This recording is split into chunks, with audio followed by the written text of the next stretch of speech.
B-double-E-double-R-U-N, beer run. B-double-E-double-R-U-N, beer run. All we need is a 10 and a 5 or a car and a key and a sober driver. B-double-E-double-R-U-N, beer run.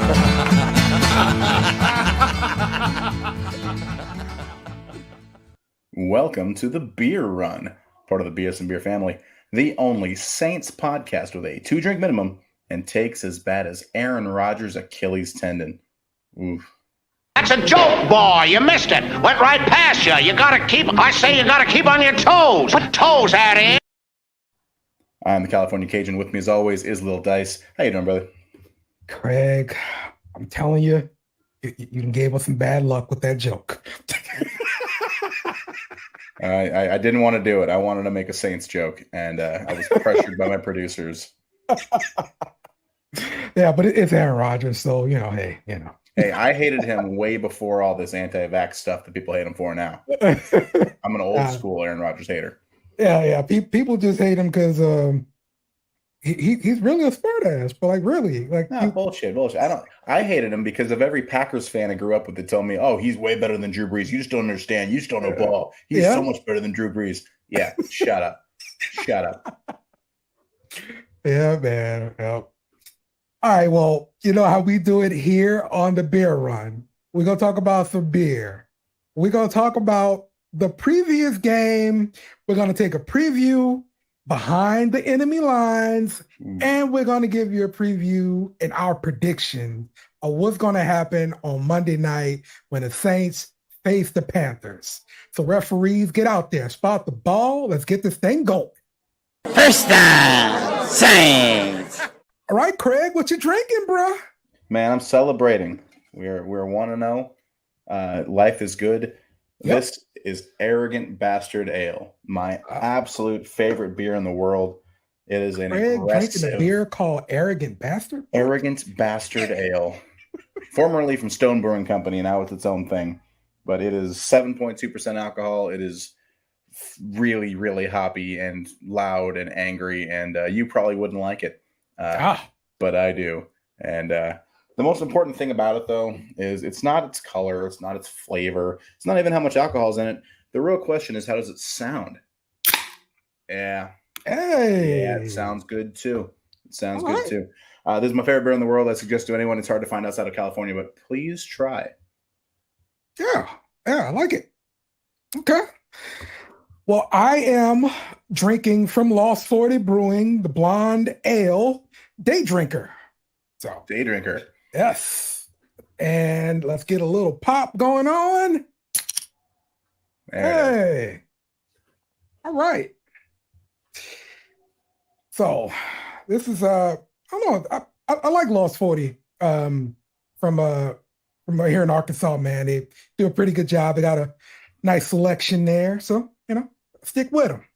Absolutely. I'm going to get some more Abita on the show after I'm done celebrating. Yeah, some Abita. Get that local stuff on here. Second down. The Saints defeated the Titans 16-15. Just survive. What you think about the game, man? Man, you know what? I never thought we were going to lose, but I felt like we were losing the whole time. Like, while we were, even when we were winning, it felt like we were losing so bad. Like, for whatever reason, I was saying this to people who I was watching with. It was like, oh, we're up 1 right now. And man, I feel like we're down 10. It's just not being able to run the ball. I'm an O-lineman, man. Running the football and controlling the line of scrimmage is what makes me all tingly inside. And we didn't do it except for one play in the fourth quarter. It was terrible. We didn't use Taysom Hill. We could not run the ball. Kamara didn't play. And the O-line was so bad. And I don't just mean Penning. People want to beat up on my boy Penning. It's everybody but Matt Ramczyk. Well, Ramczyk played pretty well. But, Ruiz was getting beat. McCoy was beat. Hurst was bad. Hurst was bad enough that we should be talking about Pete this week, by the way. And Penning is having those rookie problems that he wouldn't be having if he was healthy last year.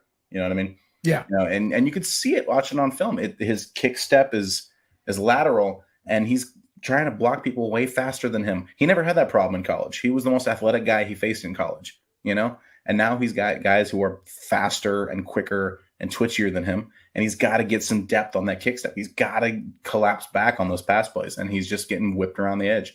He's going to adjust. He's going to adjust, or he's not going to, last in the NFL. That's all there is. Well, what did you see with the run blocking? Because I even heard Brooke lunging. New Orleans football. We call it lunging. You get over aggressive, and you're trying to deliver a blow, and you're getting out in front of yourself instead of keeping your weight balanced, keeping your feet under you.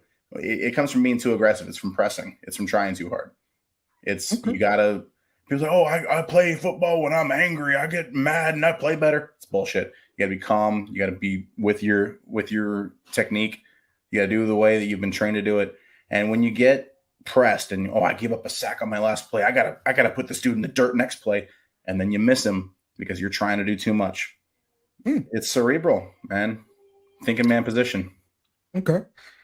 So what would you do to try to fix the offensive line? Because I'm concerned about it just because Derek Carr, he got hit a lot, but we're coming up against Brian Burns. Yeah, we are. And, I'm honestly, I wouldn't say this in front of our lovely guests that we have here in a couple downs. I don't think that the Panthers D-line is any better than Tennessee's.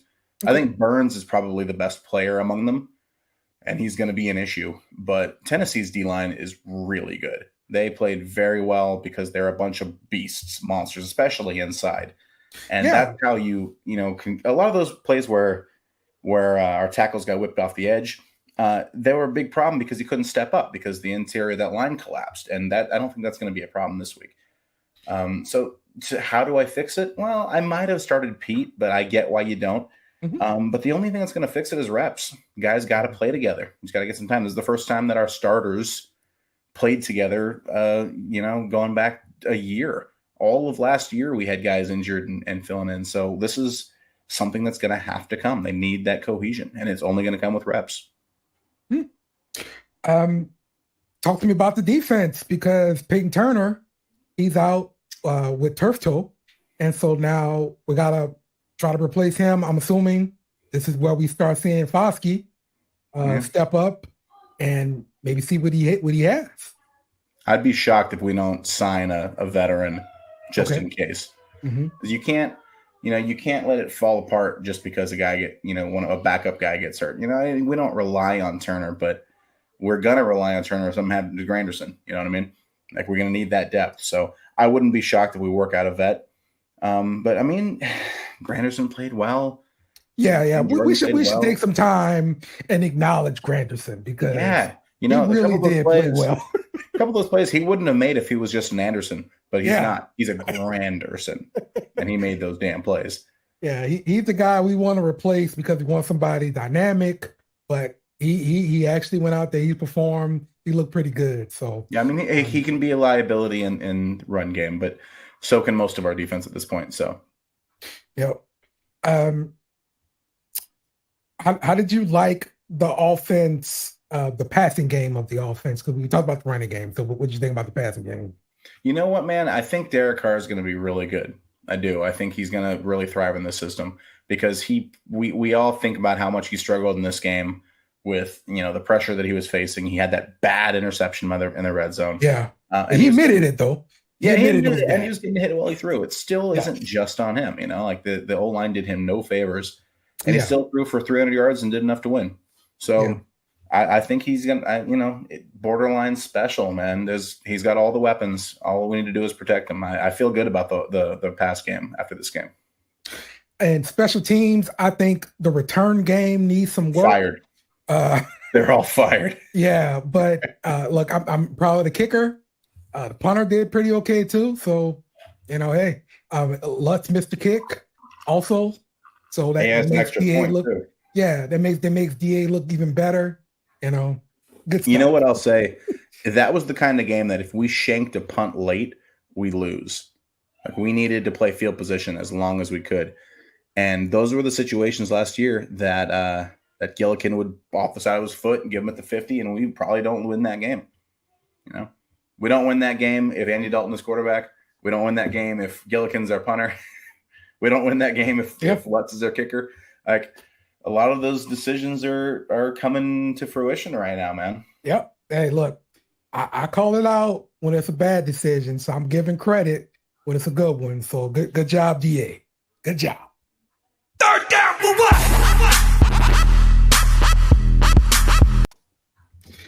And joining us for third down here on the Beer Run, we've got Nick from Roll the Coverage podcast. What's going on, Nick? Not a whole lot. How about you guys? I'm glad to be here. Oh, good, man. So good to have you here, man. I appreciate you joining us. I reached out to Nick like, hey, you feel like talking Panthers today?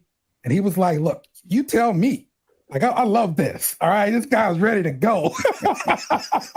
Yes, we're ready. Appreciate you, Nick. Of So course. let's jump. Tell us about your podcast here. Roll the Coverage. We know you cover the Carolina Panthers. Talk to us about your podcast. Where can people find you? Absolutely. So yeah, you can find me on Roll Coverage or Roll Coverage Pod on X or Twitter, whatever they're calling it nowadays, or whatever it's going to be tomorrow. I just run a sports. I like the tagline says, "Sports for sports' sake." I talk about everything. We're just talking about the Saudi Pro League, the women's soccer entire. Oh geez, what's the word? FIFA World Cup, their version. Oh, okay. I mean, I talk about everything, but of course, I'm here because of the Panthers. I'm a diehard Carolina fan for everything: Panthers, Hornets, Canes. I even want the WNBA is talking about bringing teams back. I want them to revive our Charlotte Sting. Like I'm down for Carolina all the way. And I actually just put up a video a little bit ago about paying Brian Burns. It's crazy we haven't paid that man yet, but we're going to get to all of that. Yeah. Just skip the pay and Burns thing. That's fine. You don't need them. You're good. No, if that's the case, we're not going to let that man walk. I'm sorry. If we do, we need to. The whole front office got to go. You don't have to resign him. Just trade him for a seventh. Just get him out of here. Maybe if you could get him out of here by Sunday, that would be the best scenario for everybody. That'd be nice. Ideally. If that's for a seventh, somebody could have gotten Isaiah Simmons, and then the Giants go and get him. Come on. If that's the case, what was every other team doing? Like crazy. It kind of seems like the Eagles get everybody for a discount too. So I imagine he'll go to the Eagles for absolutely nothing. true. And they're just going to keep spending picks on defense. Absolutely true.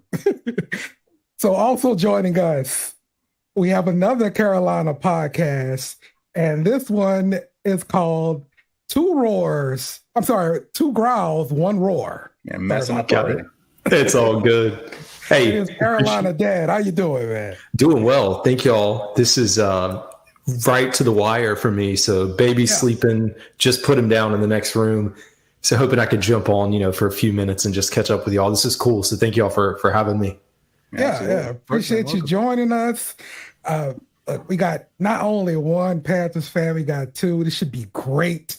I feel the opposite way about having Panthers fans around, just in general. This is the reason we figured out having you guys on the show like earlier today, because we're like, man, I don't know any Panthers fans. I don't like any one of them. So there you go. I wouldn't know any of you. Don't, you're gonna love me today because I'm gonna have some. I'm bringing some tough stuff for my Panthers. Yeah. Oh, yeah, we're bringing some heat.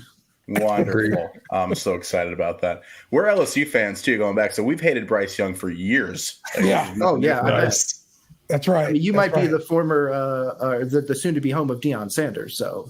No, right? Hot take. That's true. If Brian Kelly loses 4 games. Oh. Hey, I know a lot of people would be really excited about Deion over here. I'm not one of them, but some other people like this guy, they're going to be excited about it. It'd be bananas. This is true. All right, let's talk some Panthers, y'all. Let's talk some Panthers. The Panthers, let's start off with the fact that they're 0-1. Yep. That's our favorite part about him so far. Yes, we really enjoy that a lot. So talk to me about the last game here, Nick. I know you did a show where you were talking about the truth of the Carolina Panthers. So what did you discover? So honestly, the Carolina Panthers are built for a future that doesn't exist.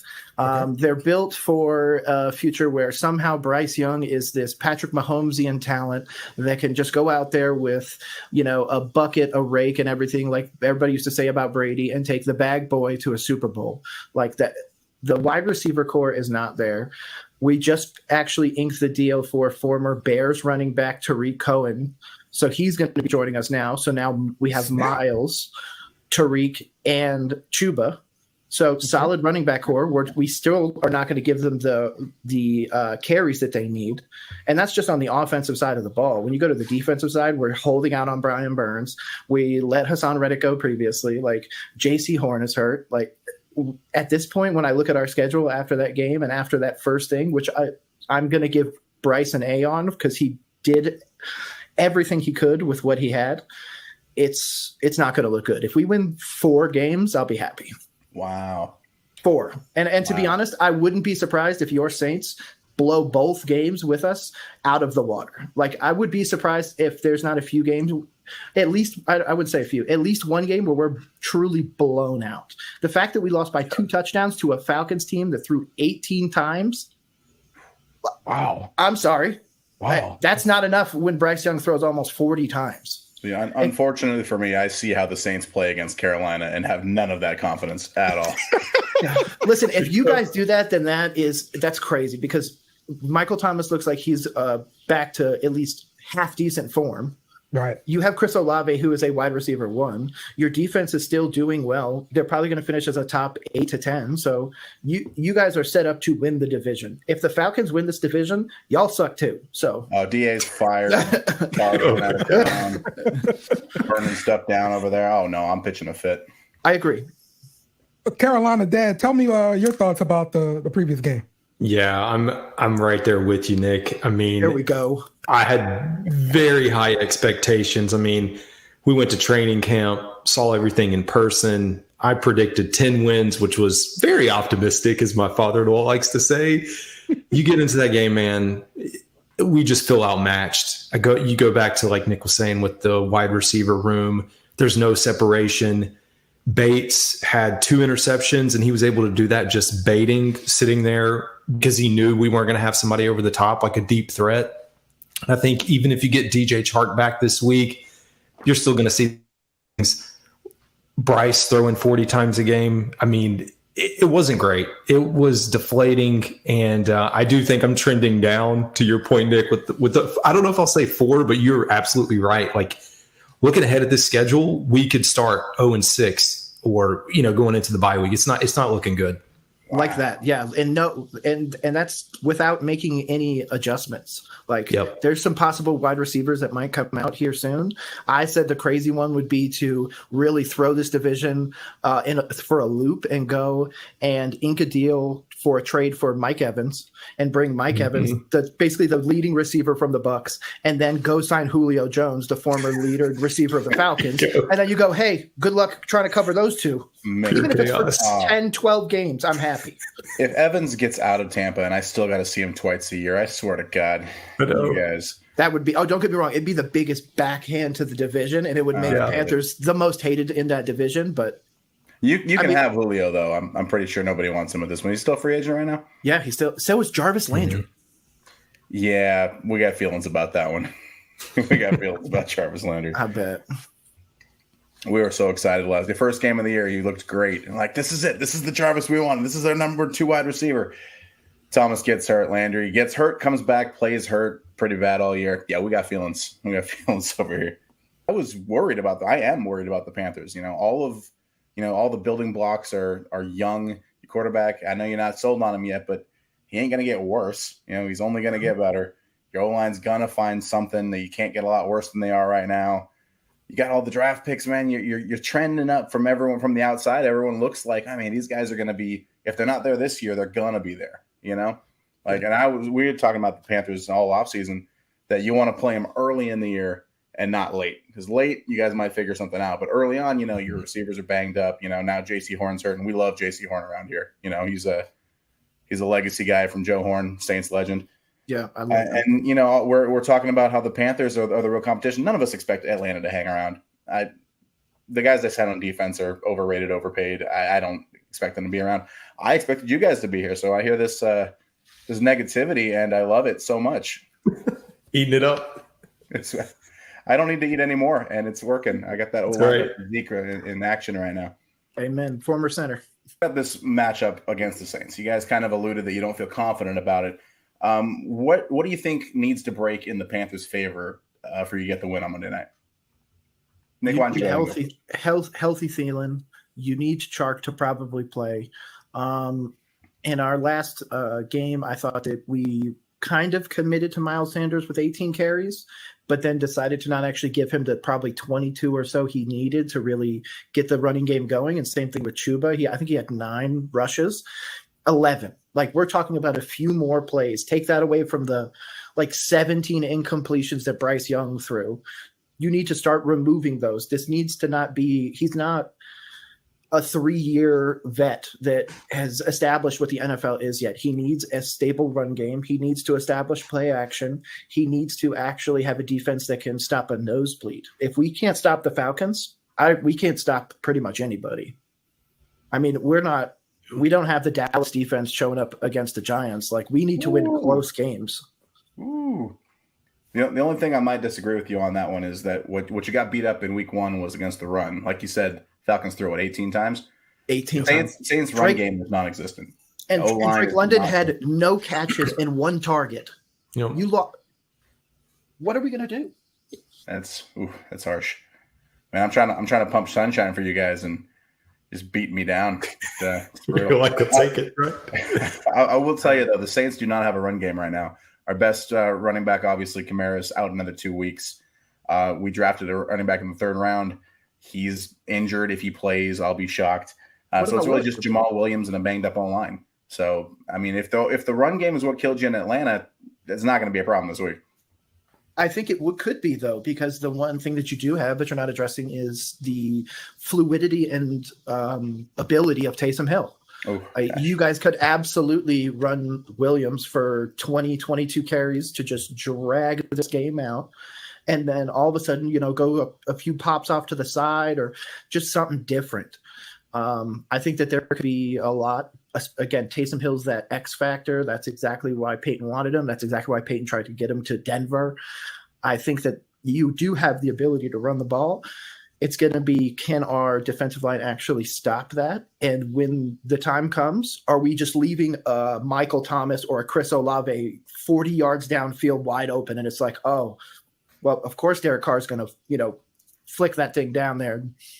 We're screwed. So I think it's going to be committing to stopping the run while actually being able to cover somebody. Okay, I was going to ask you guys about the wide receiver, in particular, Terrence Marshall Jr. Oh, God. But when you guys complained about the receivers not getting open, I'm assuming this also included Terrence Marshall Jr. Am I right, Nick? Of course. I'll let Carolina Dale spearhead that, but yes, absolutely. Yes, across the board. I mean, there was a lot of frustration. I think the biggest thing that I've seen, and Nick, I know you're watching too, so I think there's just still a lot of timing issues, whether it's an out route. I remember one particular play where he's going up the sideline, Bryce throws the ball, and if Terrace just keeps running, would have hit him in stride. But it wasn't just Terrace. He's kind of getting singled out a little bit because he is projected to be a big player for us this year, considering our lack of depth. But I think it's across the board that where I was going to go, talking about the keys to the game, is we went pretty vanilla. That's kind of the joke that we've had in the preseason, that the Panthers offense was this vanilla offense. Yeah. We get into the regular season and they changed it, but I don't think they changed it in the better. We saw a lot of pistol formation. Yeah. We saw a lot of formations with pistol and then Laviska Shenault in the backfield, Giovanni Ricci. Weird situations. Like in our first drive, we're going down the field. It's 3rd and 2. I can't even remember the yardage, but inside the red zone, we hand it off to Laviska. I'm like, why? There's so many questions. We don't have a big back. I know I'm kind of bouncing around a little bit, but I think that's one of the things we're really missing. So signing Tariq, I don't know how that will make up for it. It's a lot to be desired. And, if the keys to the game, I think it's going to be the defensive side of the ball, cornerbacks, CJ Henderson, Troy Hill, even Dante Jackson. I think Derek Carr is going to have a heyday. It just feels like one of those where he's going to throw for 300, 400 yards and make us look silly. Okay. Guys. Right. I know I'm hyping it up, but I'm just saying. I'm enjoying it so if you're a much. betting man, take the over on Derek Carr. Okay. Passing yards. That would be my if you're making the $1 bet, the gentleman's bet, Right. take the over. Absolutely. What we do on this show is we do what's called a beer bet.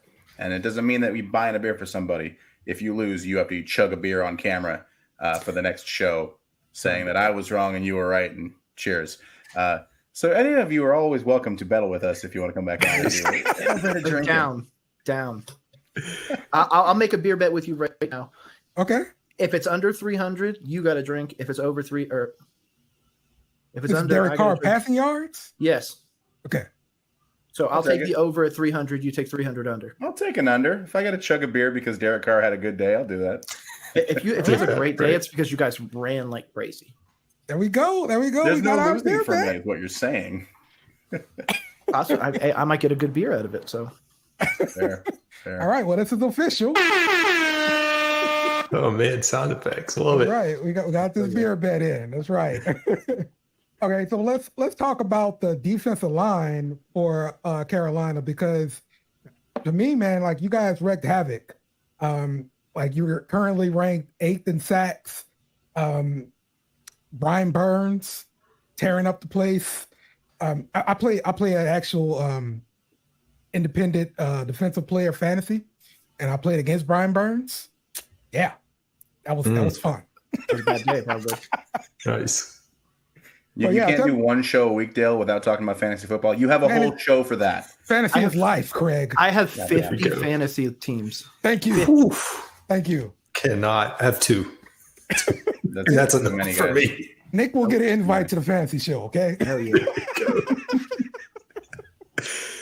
Hey, Drake London let me down big, so Oh, yeah. pause on my fantasy advice for at least this week.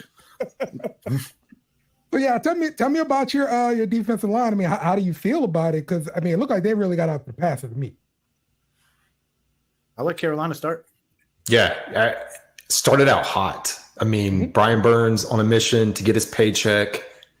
He came out and did what he was supposed to do. I looked at the next gen stats. He had the fastest recorded sack of this past week. I mean, he was wreaking havoc, and there were some other opportunities with Frankie Louvu. You know he's a linebacker, but Frankie Louvu coming in, he missed. There was one play where he had Ritter. And that was another kind of consistency on our team, just lack of just poor tackling. Like, I didn't watch a lot of the other games. I feel like week 1, that's just where things are. That's that early season stuff, yeah. Yeah. But then you have Derek Brown. Derek Brown wreaking havoc as well. The one thing I question is our lack of depth on the defensive front, because we're really not carrying that many guys. Okay. So you have Brian Burns, Justin Houston on the other side, who really didn't do, I know they're outside linebackers, but they're getting to the quarterback. I don't know how well we can sustain that through an entire season without having some guys coming in and rotating behind them and making an impact. Okay.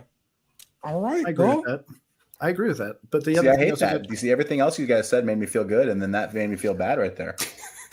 the defense is An emotional roller coaster we're on right now, guys. the NFL, though, I think has the symptom of I'm going to say lower echelon, meaning teams that are not immediately competing for a Super Bowl, of that they're in that weird spot that they're always constantly on the move looking for more. We previously let guys go. I mean, we have people on Twitter now talking about us going back and getting Shi Smith again. The guy that couldn't make the roster already. We need to bring him back. It's like, what are we doing?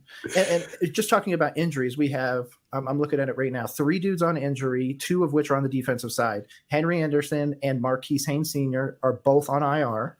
Our guard, Corbett's out. I mean, 3rd string tight end Sullivan is out. And then obviously Horn and Chark. And no offense, the wide receiver core is not deep, is not even great. I don't understand, and Carolina might be able to say more about this, but I don't understand how we tried to build a wide receiver core with wide receiver 3s. Yeah. Like we took the 2, 3, and arguably possibly even 4th wide receiver 1, or I'm sorry, wide receiver from the Jaguars. Then we go and get who would be the wide receiver 4 in Adam Thielen on the team now, considering Jordan Addison's definitely wide receiver 2. So we hodgepodge all these extras and say, hey, Bryce Young, you played at Alabama. You're real good. You can do it. That's not how the NFL works. If that was the case, then Carson Wentz would have 10 Super Bowls. Andrew Luck would, be the greatest player of all time. But that's not how that works. Right. It's so much more. And like he said, the depth is not there. I don't understand how we're saving all this money to not pay Brian Burns, but yet we aren't paying a quarterback, aren't paying a top tier wide receiver, a running back, a line, a defense, anybody on the defense. We don't have a top tier corner. Where's our money going? Because it's not depth. It's not high end talent. In David Tepper's pockets. It's not even in Tepper's pockets at this point. I know. Tepper needs to just, like, when they got rid of the previous regime, they should have gotten rid of the front office too. And there should be something else. Like, if it gets down to it, Frank Reich should have been given a clean slate with a clean front office that's moving forward with his vision. His vision is probably not DJ Chark and Laviska Shenault taking carries out of the backfield like he's Debo Samuel. He's not even a good wide receiver, and you guys are going to try and make him a running back now? Like, wow. Now you're going to hurt Dale's feelings with all the Chark slander. Dale feels hey, very listen, strongly man, about all LSU players. Chark was great when Blake Bortles was really good, but Blake Bortles is drinking beers on his couch somewhere, and that's probably where Laviska should be. Like, we're at the point now where, do we want to win? We just put all this money up and did all this trade capital to go get Bryce Young, to then hand him a mop bucket and a rake and be like, you got this. Yep. Yeah, I'm looking at your cap space. I mean, you got about 11 million in cap this year. Next year you got like 55 million. There it is. I'm assuming this is going to be the big spending spree right here. It's got to be. And to be honest, this is a symptom of why I was about to call them the Carolina Panthers. The Carolina Panthers have the problem of that they're in a small market and they should have paid Brian Burns the minute the season was over. Yeah. You want 25 million? Here you go. You want a Von Miller contract? Here you go. It's nothing compared to what Bosa got. And now people are talking about 28, 29, 30 plus million. Yeah, you should have paid him already. Bryce now Young, he's going to go to the Eagles and get paid half that. Yeah, and then go win a Super Bowl. Like, it blows my mind. But yeah, I think same thing with Bryce Young. We need to be 2 years, maybe 3 years into this and be like, you want $55 million? Here you go. Because the quarterbacks at that point are going to be making 75. So just pay him early. And if it doesn't work out, then you just eat it. You guys are going to suck anyway. It's like, yeah. And that's a lot of these teams. Like, if CJ Stroud doesn't work out, they're boned regardless. Like, yeah. I just don't understand what the vision is for the future, because clearly the vision is not this year. It's next year. Right. So if that's the case, why do anything? Just go out there and just give him literally all rookie wide receivers. Go out and get Mims that the Lions cut and all that other stuff. Go take all the great college wide receivers from the last few years and go here's Bryce Young. If he can't make you better, nobody can. And then don't pay anybody. If you look at it like that, you've got 17 games of preseason experience for Young. Wow. The games matter, you know? Exactly. Right. And at this point, this year, in my opinion, is a wash. And it's one of I'm a big lover of Carolina sports and everything like that, but I was a big proponent of Cam getting out of there eventually, because I feel like we had just run the course with him and now we were just dragging him through the mud. And it's like, let him go somewhere else. And if he can really win a Super Bowl, let him win it. Same thing. My Charlotte Hornets, when we got rid of Kemba, I love Kemba to death, but I was like, man, we are destroying your career, forcing you to stay here. I don't want that to become the truth when it comes to Bryce Young. Bryce Young should be cultivating everything he can in Carolina, and they should be giving him the tools to do it. And if they don't, you can't blame Bryce Young. The front office is to blame. Okay. Yep. All right, so let's get to game predictions then. Let's do this. Let's start with Carolina Dad. What's your prediction for this Monday night? Yeah, it's a good question. So coming into the season, we started off clearly with the Falcons last week. We lost. I said for us to have any hope, we had to split these two games.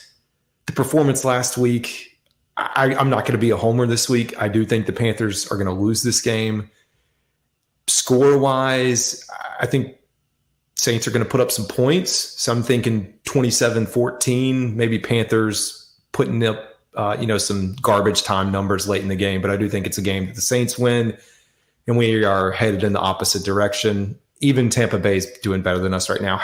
We're the only team in the in our division here that did not win week 1, so we're just going to keep going down. Ooh. Wow. Okay. I'm so happy right now. All right, Nick, what's your prediction? Oh, sorry. Got some stuff going on in the background. I think that this is a blowout. I think that the Saints win something like 24-14. The game is never really competitive. I think that Olave is probably 75 plus yards. You got Jamison Williams. Again, I would also probably expect something weird with Taysom Hill in there, considering it is in division and everything like that. But I'm expecting us to go out and play well. I'm expecting Bryce Young to make the right decisions. If a tip ball happens and an interception happens, it's the NFL. Welcome to the NFL. It's going to happen.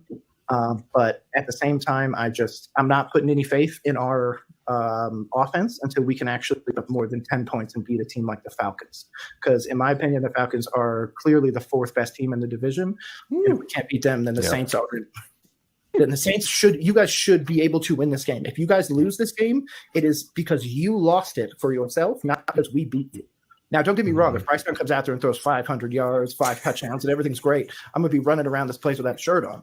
But I'm also rooted in reality. So I'm gonna err on the side of caution and say, if he throws, 2 touchdowns, 1 pick, 240 yards, and he gets out without an injury, I'm happy. Mm-hmm. Like he needs to develop. He just needs to get it done. They need to see if, again, people can actually stay healthy for more than the first game of the entire season. Okay. All right. Well, that's our preview. Carolina Dad, can you tell people where to find your podcast and, where to find you on Twitter, all that kind of good stuff? Yeah. So 2 Growls, 1 Roar, wherever you get your podcast. So right now, Apple, Spotify, all that. I'm just now starting out the YouTube channel. You can still search for it there. And then just search 2 Growls, 1 Roar on Twitter, Instagram. You'll be able to find me. So yeah, happy to follow y'all too. Thanks for having me on. This is great. Just hearing other, parts of the fan base. Yeah, for sure. Absolutely. Sure. Hey, get us on that YouTube show. We're going to bring in beer with us, though. That's right. We're bringing beer. All right, Nick, tell us where you can find your podcast. Absolutely. It's been down there the whole time at Roll Coverage or at Roll Coverage Pod on Twitter or X. Make daily posts for the most part. Take the weekends off to enjoy the games and everything like that. But Monday through Friday, try to get out as many videos as I can. Obviously, you can interact with me on everything. Always here for you. Always ready to talk ball. Doesn't matter what it is. Love it. I love it, man. We appreciate you guys joining us on the beer run. And again, if you guys need us, we'll be there. Absolutely. Yeah. Cheers, guys. We'll be back. We'll be back. All right, later. Appreciate y'all. They're going to go for it here on 4th down.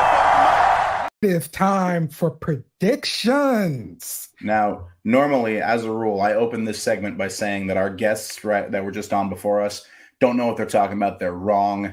Ignore everything they just said. But they said stuff that made me happy. So this one time, yes, they were right. I hope that everything they said was correct. And that is absolutely what I hope happens. That's right. We're all for that too.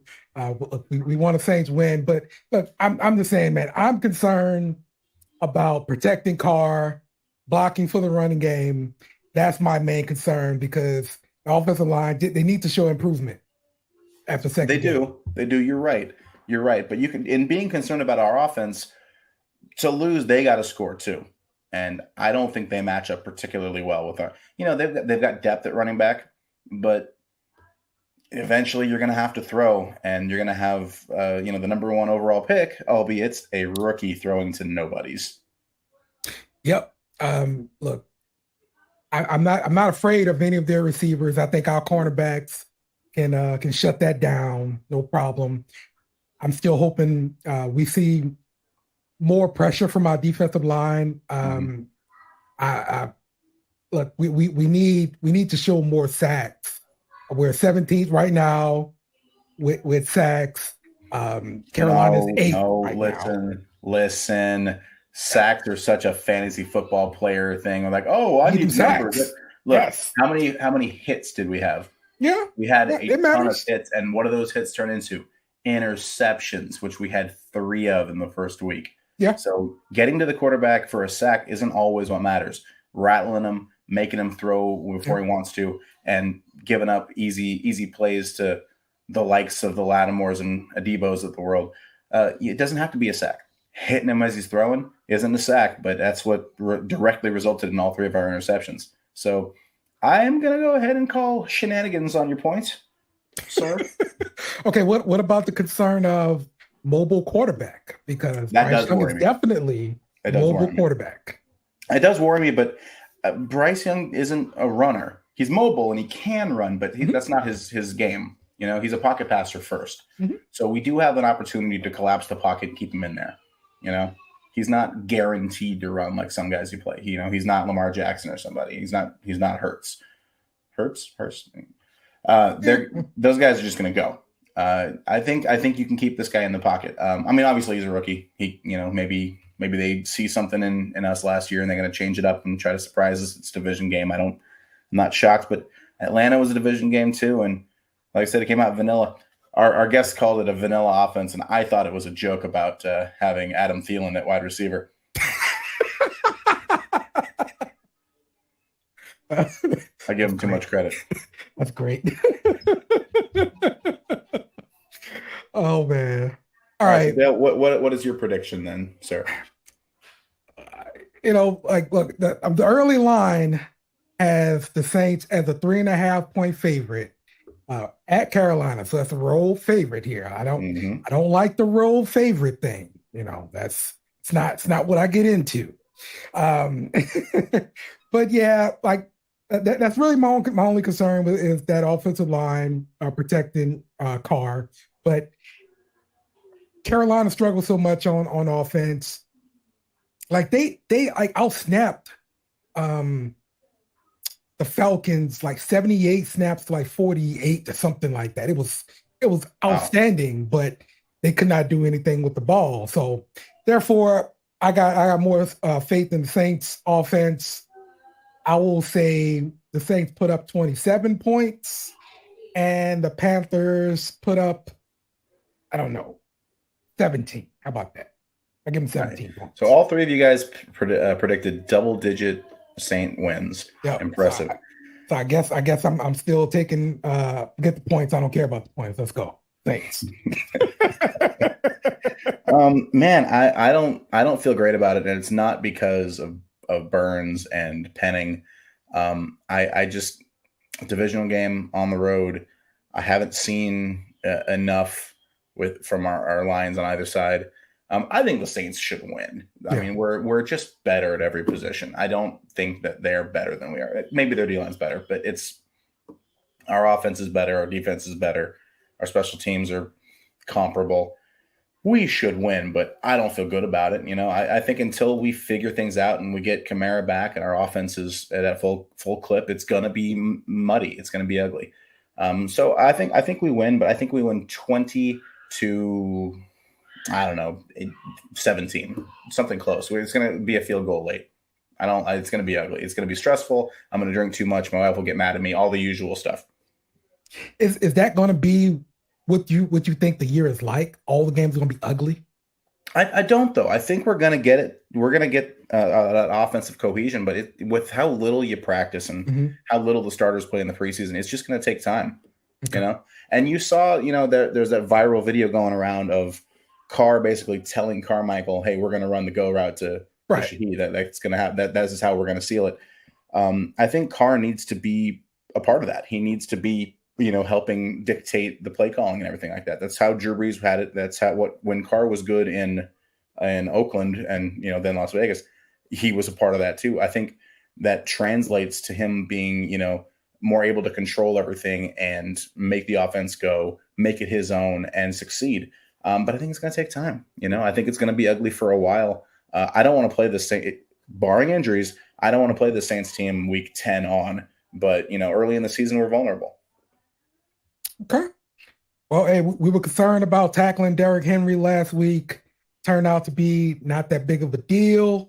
Derrick Henry was definitely a big deal. If they gave it to him more, it's coaching. Listen, coaches are stupid. That's what they do. Okay. But we were right to be concerned because we couldn't tackle that giant man. Yeah. So maybe this coach will do something stupid and make sure that they lose the game. I'm all for that.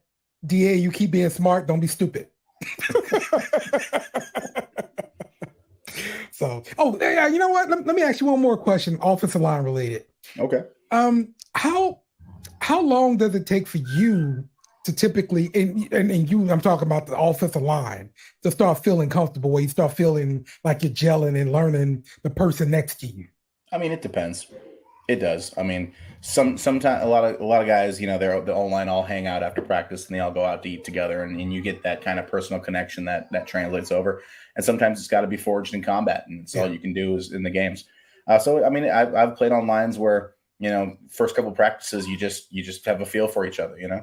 And I've played on lines that, you know, the whole season you get to, you know, last game of the year and you just feel like players playing next to each other. So I mean, it depends. There's no set timetable. You know, hopefully they come together. You know, having two centers out there with Ruiz as a background being center and those being kind of leadership roles. And Ramczyk is kind of a leader with how long he's been there and all. There are the leaders there that should help that connection, everything, but no way to say. Just need reps. All right. Well, that's gonna wrap it up for us here on the Beer Run. Well, we know there are options when you want to waste 10 minutes of your life on a podcast, and we're thankful you chose us. For the whole BS and Beer Network, for my screaming children in the other room, for Dave and his loud-ass truck, I'm the California Cajun. That's Lil Dice. Have a beer. It's on us. Who that? Remember to follow us on Twitter and Facebook at BS and Beer Media. Also smash the like button on YouTube and share with friends.